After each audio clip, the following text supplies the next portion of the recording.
akad itu seseorang itu harus bertemu langsung. Ya, memang kalau secara sunnah dalam akad apapun itu orang itu bertemu dengan orang, baik dalam jual beli, transaksi nikah, transaksi apapun. Nah ini, makanya kita harus memiliki definisi yang konkret di zaman Gen sekarang ini, zaman now. Jadi definisinya akad itu nggak harus bertemu langsung.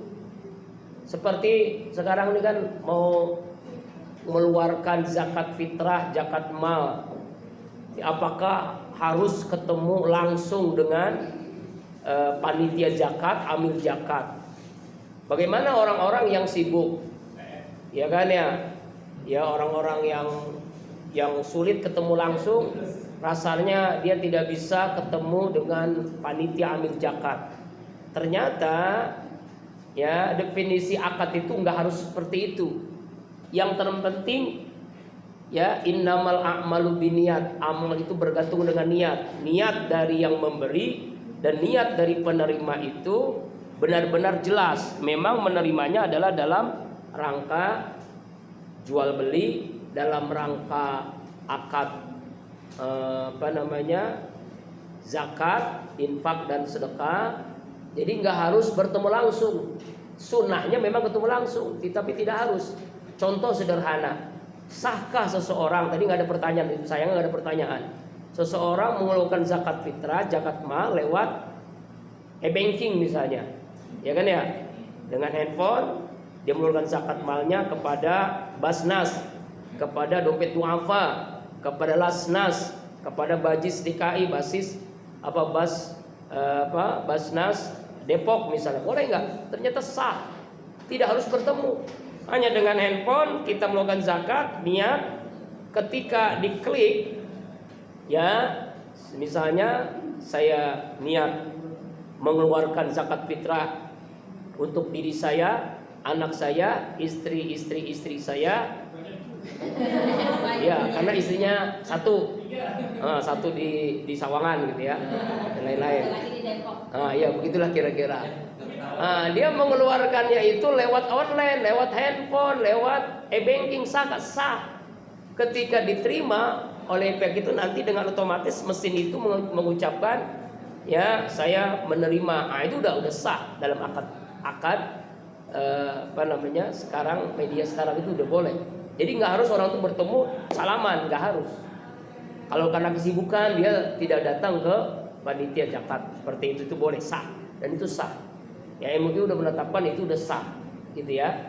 Dalam jual beli online misalnya juga sama kan, nggak harus kita bertemu yang jual siapa, yang penting kita sudah percaya dengan percaya, misalnya Shopee misalnya kan ya, atau yang lain-lainnya kan. Biasanya kan kalau ibu-ibu zaman now, apalagi kemarin zaman 2 tahun kemarin itu Covid ya, orang tuh belanja umumnya kepada online. Sekarang sama hampir sampai hari ini tuh online.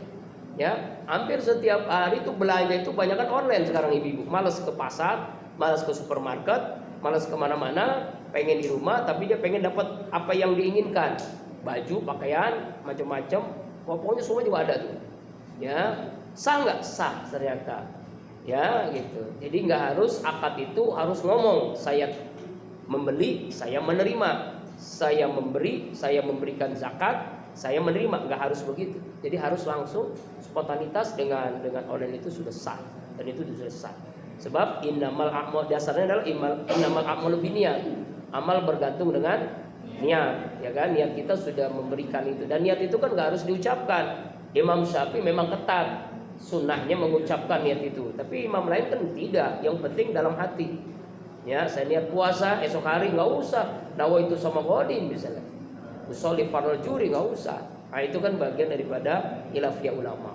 Sekali lagi sah niat akad dengan online. Itu yang pertama. Yang kedua, jual beli ayat ini, jual beli ini sebenarnya bukan jual beli ayat Allah ini ya. Maksudnya misalkan itu kan berawal dari peristiwa gini. Umumnya orang-orang Arab ketika itu adalah umumnya pedagang. Rasulullah kan pedagang kan. Artinya namanya dagang pengen nyambi untung.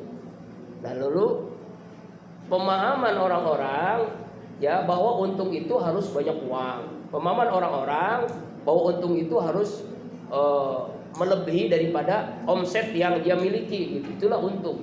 Tetapi ternyata Allah mengeluarkan ayat, ternyata jual beli kepada Allah itu lebih menguntungkan.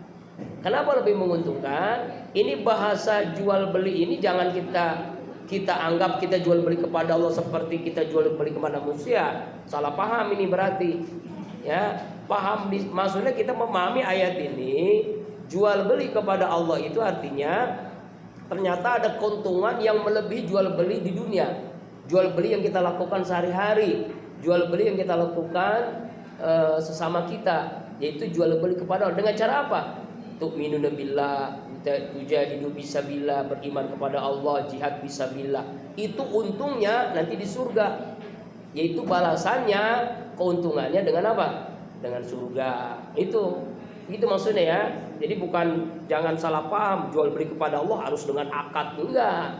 Ini maksudnya bahasa Al-Quran, memahami bahasa Al-Quran itu harus tahu asbabun nuzul ayat, harus tahu munasabah ayat, harus tahu keterkaitan ayat, ya, dan juga harus mengerti bahasa balaghah ayat. Sastra Arab itu luar biasa.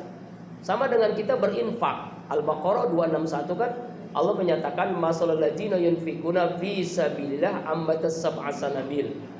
Perumpamaan orang-orang yang berinfak di jalan Allah, apakah namanya infak, zakat, sedekah, seperti menanam satu butir, ya, lalu tumbuh, dari tumbuh itu ya berbuah, buahnya sampai 700 kali lipat. Artinya orang yang berinfak pahalanya itu berlipat-lipat ganda sampai 700 kali lipat.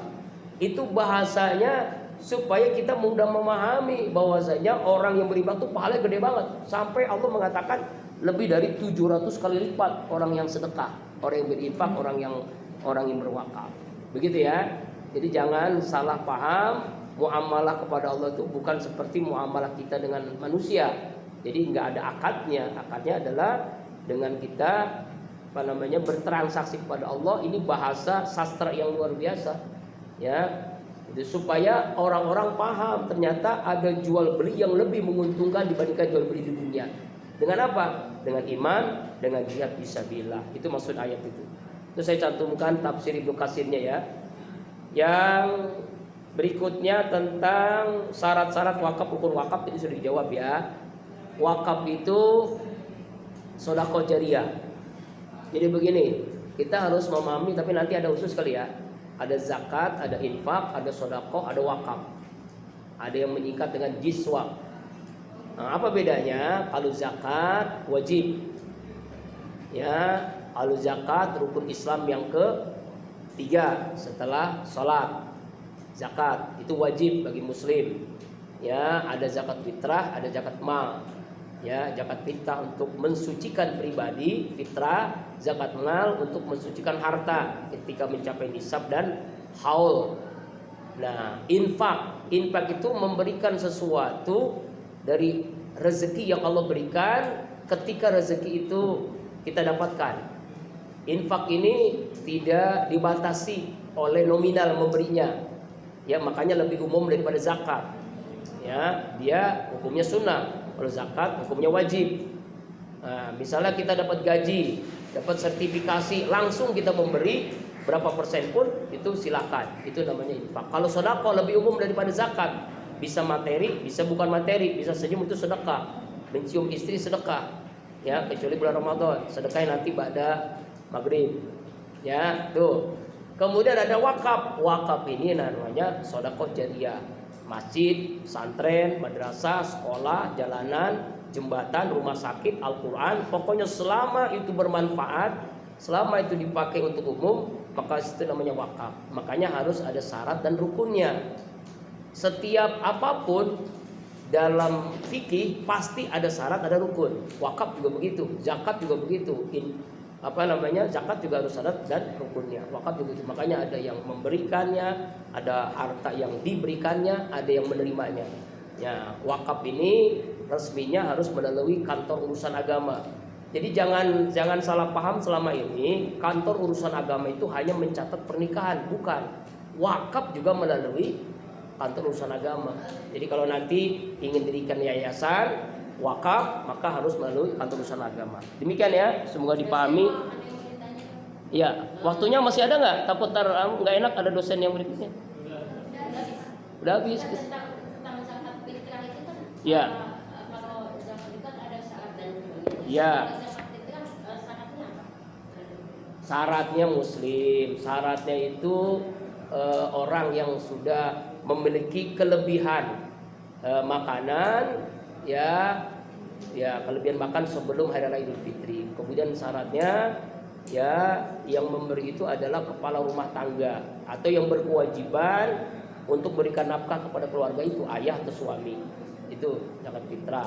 Zakat fitrah itu ada rukunnya nanti ya. Itu nanti khusus ya dalam pembahas. Sebenarnya ini zakat mal, zakat fitrah ini dalam bab fikih ibadah sebenarnya, khusus fikih ibadah. Tapi ada pertanyaan seperti itu ya, nggak apa-apa. Ya demikian ya, karena waktunya sudah habis. Absen sudah ya. Perlu absen